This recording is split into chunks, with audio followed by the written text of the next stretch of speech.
અને મારો ફેવરેટ વિષય હોય તો એમાં તમને કઈ ઘટવા દઉં? કાંઈ ન ઘટવા દઉં મારા વાલા. વધારે નહીં, જેટલું પણ આપું છું એટલું શાંતિથી જોઈ રાખજો.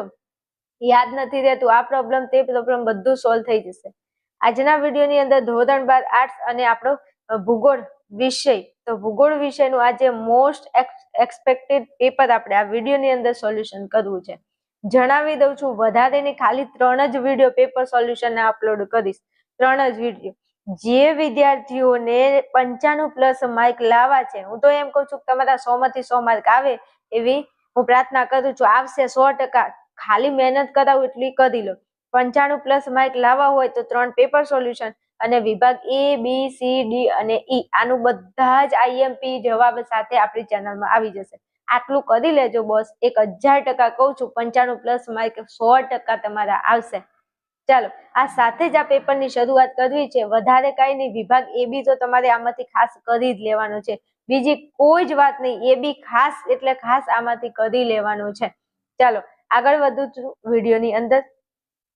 ચલો શરૂઆત કરીએ છીએ આપણા વિડીયોની. એવું જ એક મોસ્ટ આઈએમપી પેપર. ચલો, વિભાગે આપણો 20 ગુણમાં પૂછાય છે મારા વાલાઓ.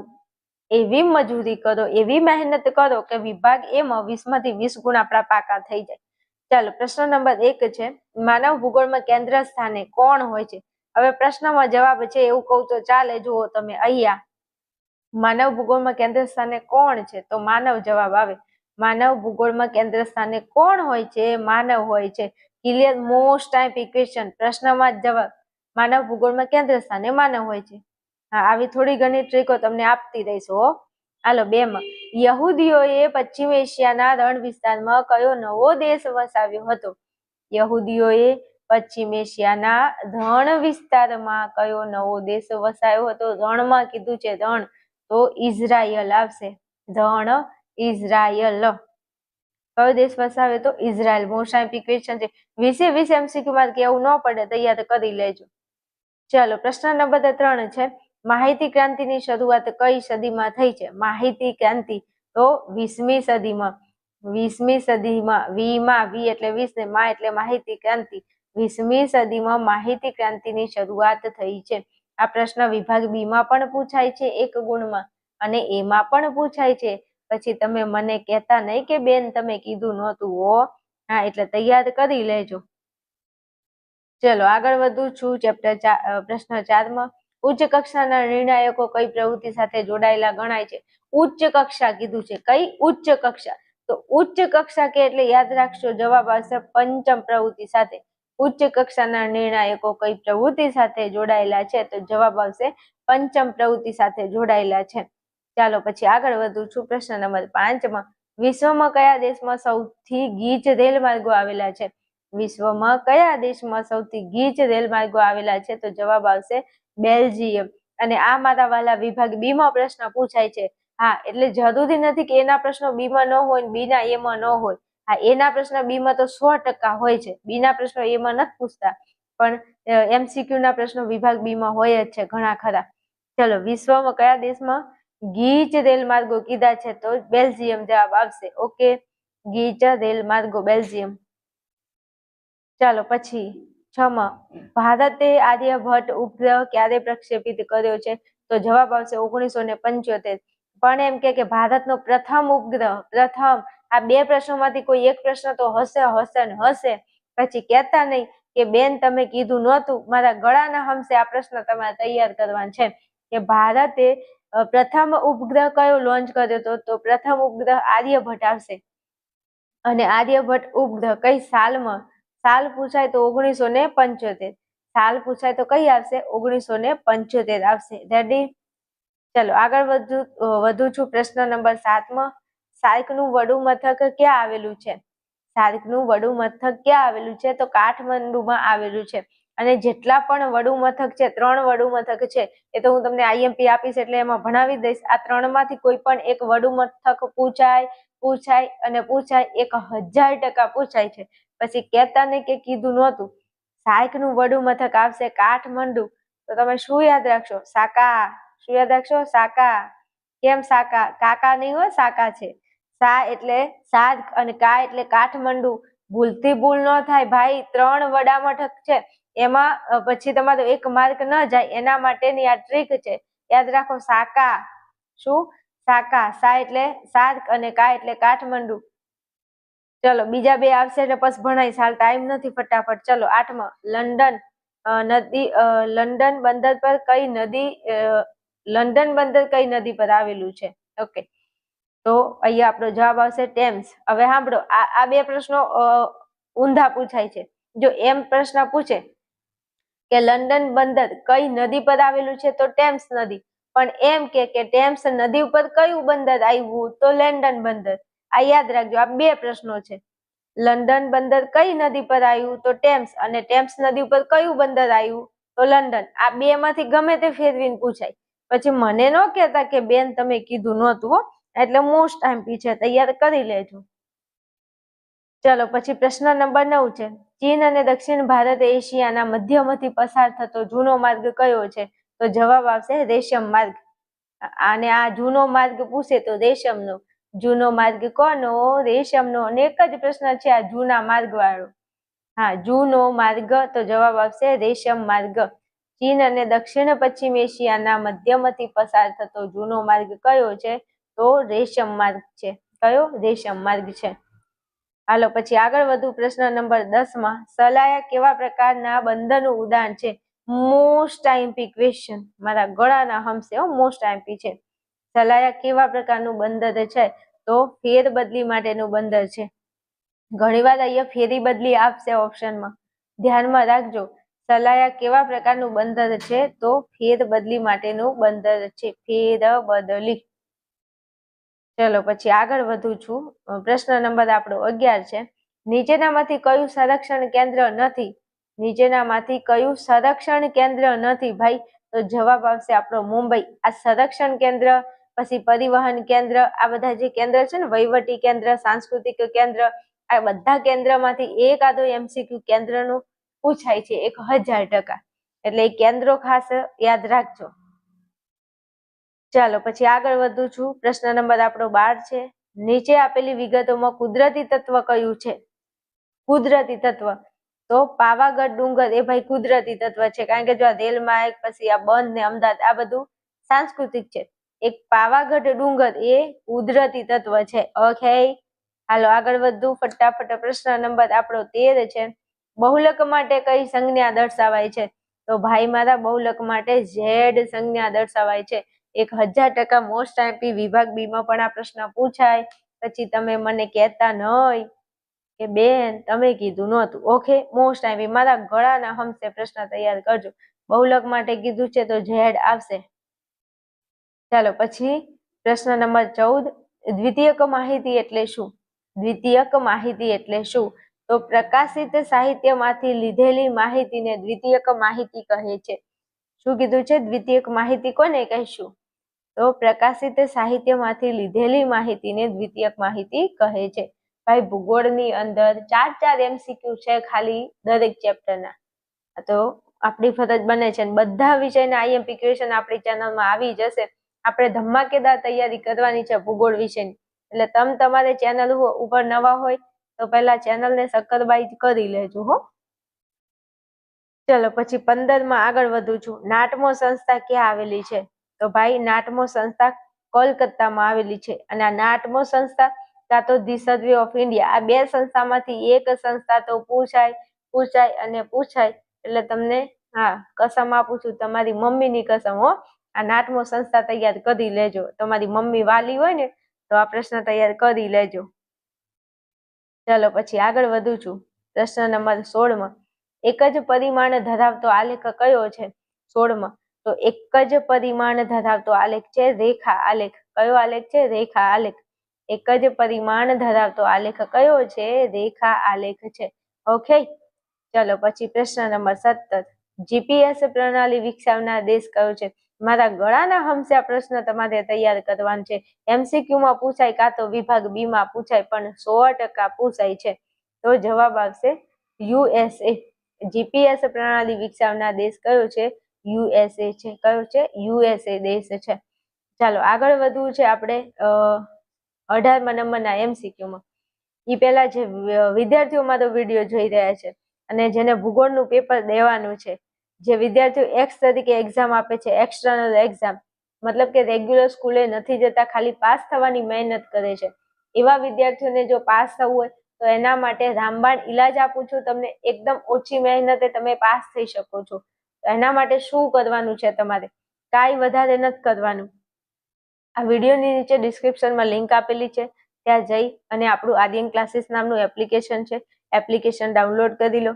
આપણા એપ્લિકેશનમાં ભૂગોળ વિષયના મેં 6 પેપર સેટ તૈયાર કરેલા છે, 6 પેપર તૈયાર કરેલા છે, અને આ 6 પેપરની અંદર મેં વિભાગ એ, બી અને વિભાગ સી નું વિડીયો દ્વારા સોલ્યુશન આપેલું છે. એટલે તમારે પ્રશ્નોના જવાબ શોધવા ક્યાંય જવાનું નથી. એ વિડીયો દ્વારા, બી વિડીયો દ્વારા, સી વિડીયો દ્વારા 6 પેપરનું સોલ્યુશન સાથે તમને આ પેપર સેટ મળી જશે. અને એની નોર્મલ કોસ્ટ છે માત્ર ને માત્ર 75 રૂપિયા. આપણા ભૂગોળ વિષયનો કોર્સ પણ છે, જેમાં 1 થી 13 ચેપ્ટર મેં ભણાવેલા છે. તમે કોર્સ ખરીદીને ભણી શકો છો, અને પેપર સેટની જરૂર હોય તો તમે 75 રૂપિયા નોર્મલ પ્રાઇસ છે. આ વિષયનો પેપર સેટ ખરીદીને ભણી શકો છો. તત્વજ્ઞાન, મનોવિજ્ઞાન, ભૂગોળ, સમાજશાસ્ત્ર, આ દરેક વિષયના પેપર સેટ છે. એમાંથી જે વિષયના પેપર લેવાઈ ગયા છે એમાં જે પ્રશ્નો પૂછ્યા છે આપણા પેપર સેટમાંથી બેઠા પ્રશ્નો છે. અને ભૂગોળનું પેપર તમે એકવાર આપીને આવો અને ઘરે આવીને પેપર સેટ જોઈ લેજો, તમને બેઠા પ્રશ્નો જોવા મળશે. આ મારી ગેરંટી છે. વધારે કઈ વાત નથી કરતી. તમને અહીંયા નંબર આપું છું સ્ક્રીન ઉપર, આ નંબર ઉપર ફોન કરો, મેસેજ કરો અને વધારે માહિતી તમે આ કોર્સને લગતી મેળવી શકો છો. ચાલો, આ સાથે આપણે ફરી પાછા આવી જઈએ ટોપિકમાં અને શરૂઆત કરું છું. ફટાફટ આપણે આગળ વધીએ. પ્રશ્ન આપણો 18 છે. આંકડાકીય માહિતીનું ઉત્તમ નકશાંકન કરવાની પ્રણાલી કઈ છે? Most IMP. નકશાંકન કરવાની પ્રણાલી કીધી છે તો જવાબ આવશે GIS. આંકડાકીય માહિતીનું ઉત્તમ નકશાંકન કરવાની પ્રણાલી કઈ છે?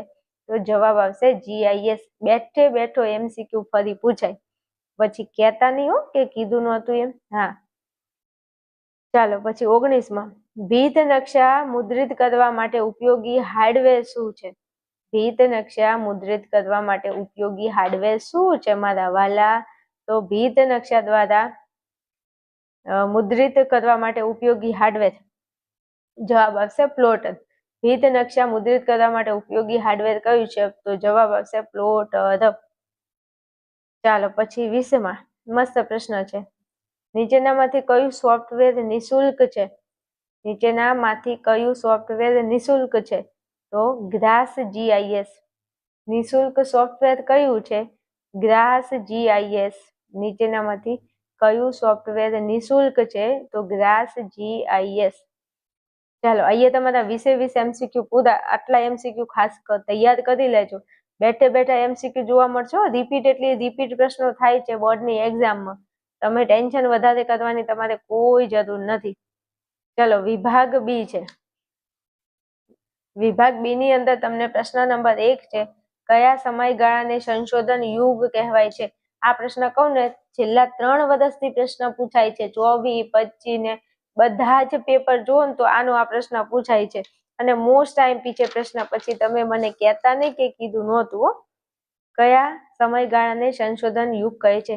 તો 15મી સદીના ઉત્તરાર્ધથી 18મી સદી સુધીના સમયગાળાને 15મી સદીના ઉત્તરાર્ધથી 18મી સદી સુધીના સમયગાળાને સંશોધન યુગ કહે છે. ઓકે, ચાલો આગળ વધુ. 22માં ખનિજની વ્યાખ્યા આપો. આ વ્યાખ્યા મોસ્ટ આઈએમપી મારા વાલા, મારા કલેજા, મારા કાળજાના કટકા. આ વિભાગ સીમાં કા બીમાં પૂછાય છે, પણ પૂછાય છે ફાઇનલ એટલે ફાઇનલ. ચાલો બોલું છું, જવાબ ધ્યાનમાં રાખજો. નિશ્ચિત અણુરચના, રાસાયણિક બંધારણ અને સમાન ગુણધર્મ ધરાવતા ઘન, પ્રવાહી કે વાયુમય પદાર્થને ખનિજ કહે છે. આ વ્યાખ્યા આપી છે, તૈયાર કરી લેજો. ચલો 23માં સિલિકોન વેલી એટલે શું? સિલિકોન વેલી એટલે શું? તો ઇન્ફોર્મેશન ટેકનોલોજી સંદર્ભે ઘણા વિકસિત ઉદ્યોગ ગૃહોનું એક સંકુલ એટલે સિલિકોન વેલી. સિલિકોન વેલી એટલે શું? ઇન્ફોર્મેશન ટેકનોલોજી સંદર્ભે ઘણા વિકસિત ઉદ્યોગ ગૃહોનું એક સંકુલ એટલે સિલિકોન વેલી. ચલો પછી આગળ 24માં વિશ્વની સૌથી લાંબી પાઇપલાઇન કઈ છે? કોમેકોન છે. કઈ છે? કોમેકોન. કોમેકોન છે, કોને કોન નહીં, કોમેકોન. ચાલો પછી 25માં ભારતમાં આધુનિક પ્રકારની ટેલિફોન સેવાઓના વિકાસમાં કોનો ફાળો છે? તો જવાબ આવશે સામ પિત્રોડા. જવાબ શું આવશે? સામ પિત્રોડા. ભારતમાં આધુનિક પ્રકારની ટેલિફોન સેવાઓના વિકાસમાં કોનો ફાળો છે મારા વાલા? તો જવાબ આવશે સામ પિત્રોડાનો ફાળો છે. આગળ વધુ ચલો પ્રશ્ન નંબર 26. વિનિમય વ્યવસ્થા એટલે શું? આ પ્રશ્ન પૂછાય છે ફેરવીને. જો વિનિમય વ્યવસ્થાની વ્યાખ્યા આપું છું, આ તૈયાર કરવાની છે વ્યાખ્યા. આદિમ સમાજમાં વ્યાપારનું પ્રારંભિક સ્વરૂપ એટલે વિનિમય વ્યવસ્થા. શું લખશો? આદિમ સમાજમાં વ્યાપારનું પ્રારંભિક સ્વરૂપ એટલે વિનિમય વ્યવસ્થા. આ વ્યાખ્યા તમારે લખવાની છે. ઓકે, ચાલો આગળ વધુ 27માં ગ્રિફિથ ટેલરે વસાહતની કઈ વ્યાખ્યા આપી છે? ગ્રિફિથ ટેલરે વસાહતની કઈ વ્યાખ્યા આપી છે? અને અમારા ઘણાના હમસે આ પ્રશ્ન તમારે તૈયાર કરવાનો છે. 26માં બેઠો આ પ્રશ્ન તમને જોવા મળે. વ્યાખ્યા મોસ્ટ ટાઈમ પૂછાય છે. તો એમને કીધું હતું કે રહેઠાણોનો વિશાળ સમૂહ એટલે વસાહત. ગ્રિફિથ ટેલરે વસાહતની કઈ વ્યાખ્યા આપી છે? તો રહેઠાણોનો વિશાળ સમૂહ એટલે વસાહત. ચાલો પછી આગળ વધુ 28માં આલેખ એટલે શું? તો આલેખ એ આંકડાનું દ્રશ્યમાન અને ચિત્રાત્મક સ્વરૂપ છે. આલેખ એટલે શું? તો આલેખ એ આંકડાનું દ્રશ્યમાન અને ચિત્રાત્મક સ્વરૂપ છે. રેડી? ક્લિયર? ચાલો પછી આગળ 29માં મધ્યકનું સૂત્ર આપો. શું કીધું છે? મધ્યકનું સૂત્ર આપો. તો આપી દઉં. ક્યાંના છે? x બાર બરાબર સિગ્મા xi ભાગ્યા n. મધ્યકનું સૂત્ર આપો. સિગ્મા x બાર બરાબર સિગ્મા xi ભાગ્યા n. મોસ્ટ ટાઈમ પીછો આ સૂત્ર પૂછાય. જો પછી કહેતા નહીં કે બેન તમે કીધું નહોતું. x બાર બરાબર સિગ્મા xi ભાગ્યા n. આ મધ્યકનું સૂત્ર છે. ચાલો પછી આગળ 30માં GIS નું પૂરું નામ જણાવો. GIS નું પૂરું નામ તો જિયોગ્રાફિક ઇન્ફોર્મેશન સિસ્ટમ. જિયોગ્રાફિક બોલું છું. G એટલે જિયોગ્રાફિક, I એટલે ઇન્ફોર્મેશન ને S એટલે સિસ્ટમ. આ મોસ્ટ ટાઈમ છે મારા વાલા, મારા કલેજા. કેવું ન પડે, જેટલા પણ પેપર સોલ્યુશનના વિડીયો અપલોડ કરું એમાંથી તમારે AB ની તૈયારી તો ખાસ કરી જ લેવાની છે. પછી મને કહેતા નહીં કે બેન તમે કીધું નહોતું. ઓકે, હાલો આગળ વધુ છું. ફટાફટ આપણો વિભાગ C ની અંદર જો હું તમને જણાવી દઉં, આપણી ચેનલમાં C, D અને E ના પ્રશ્નો હું હમણાં અપલોડ કરી દઉં છું. તમે જોઈ લેજો. અને કાલે આપણે C અને E જવાબ સાથે આપણે લાઈવ સેશનમાં સોલ્વ કરીશું. એટલે જેને IMP ક્વેશ્ચન જોતા હોય હમણાં અપલોડ કરું છું, જોઈ લેજો એકવાર. અને આજે રાત્રે આપણે 8:45 આપણે લાઈવમાં ભૂગોળનો વિભાગ B નું સોલ્યુશન કરવાના છીએ. આજે રાત્રે 8:45 લાઈવમાં આપણે ભૂગોળનો વિભાગ B ના IMP ક્વેશ્ચનનું સોલ્યુશન કરવાના છીએ. ઓકે, ચલો. ભારતની ભાષાકીય માળખાનો ખ્યાલ. આ પ્રશ્ન તો તૈયાર કરી જ લેજો તમારે. ચલો પછી આગળ વધુ છું. આ ખનન એટલે શું? એ તૈયાર કરી લેજો, કેવું ન પડે. પછી ઈમેલ વિશેની માહિતી છે. દ્વિતીયક પ્રવૃત્તિના લક્ષણો છે. ઘણા પ્રશ્નો એવા છે જે બેઠા પૂછાય એવા છે. આ સ્થાનિકરણ ખૂબ પૂછાય છે. શહેરી વસાહતોના માપદંડ પૂછાય છે. આ ટપકું પદ્ધતિમાં ધ્યાનમાં રાખવા જેવી બાબતો કરી નાખો. ચલો આ તમારો વિભાગ D ચાલુ થઈ ગયો. એમાં માનવ ભૂગોળના 3 કાર્યો પૂછાય. ખેતી આધારિત આનુષંગિક પ્રવૃત્તિ, મોસ્ટ ટાઈમ. ઉદ્યોગોનું વર્ગીકરણ, 3 ઉદ્યોગો યાદ રાખી લો. આ ઉચ્ચ સ્તરીય સેવા ના આવડે ને તો ન કરતા. એના સિવાય બીજો કોઈ પ્રશ્ન કરી લેજો, ખોટા ગોટાળે ચડી જશો એમ. ચલો સુએજ નહેર કરી લો પહેલા. પરિવહન સંબંધી આવડે એવું છે. ફિલ્મ ઉદ્યોગ આવડે એવું છે. ગંદા પાણીના નિકાલની સમસ્યા, ધ્વનિ પ્રદૂષણ આવડે એવું છે. ચાલો પછી આગળ વધુ. જો તમને છે ને દાખલો આવડે ને મધ્યસ્થ શોધવાનો તો દાખલો કરજો. નો આવડે ને તો મહેરબાની કરીને ન કરતા. એના કરતા કોઈ પ્રશ્ન લખજો તો માર્ક મળે. પણ જો આમાં ખોટું લખાઈ જાય ને તો માર્ક જાહે. એટલે આ ના કરતા, ના આવડે તો આ તો કરતા જ નહીં, આ તો ના જ પાડું છું. વિભાજિત વર્તુળ એક્સ વાળા પાસ થવા વાળા તો ના જ કરતા તમે, હો ભાઈ. હા, રેગ્યુલર છે જેને ગમે છે ને આવડે છે તો તમે કરી શકો છો. ચલો પછી બીજા પ્રશ્નો આપેલા છે. આ તમારો વિભાગીય આપેલો છે. વિભાગીયમાં આ પહેલો પ્રશ્ન, માનવ વિકાસ એટલે શું, તેના માપન વિશેની સમજૂતી આપો. આ પ્રશ્ન પહેલા તૈયાર કરી લેજો. ચલો પછી 5મા ચેપ્ટરના ભાઈ 2 પ્રશ્નો. અહીંયા જો સડક માર્ગો છે ને રેલ માર્ગો, 3 પ્રશ્નો છે. 3 આવડે તો કરી લો, નહીં તો કોઈ પણ 2 જે ઈઝી પડે એ કરજો. ચલો પછી આ 9મા 10મા ચેપ્ટરના પ્રશ્નો છે. 9મું 10મું ચેપ્ટર ભાઈ એકદમ સહેલું છે. થોડા પ્રશ્નો વાંચશો તો પણ આવડી જશે. ઓકે, ચલો આ આપણું સોલ્યુશન છે. હવે નેક્સ્ટ વિડીયોમાં મળીએ છીએ, એટલે બીજા આઈએમપી ક્વેશ્ચન સાથે હું તમારી સમક્ષ હાજર થઈ જઈશ અને તમે 8:45 લાઈવમાં વિભાગ બી માં આવી જજો. ઓકે.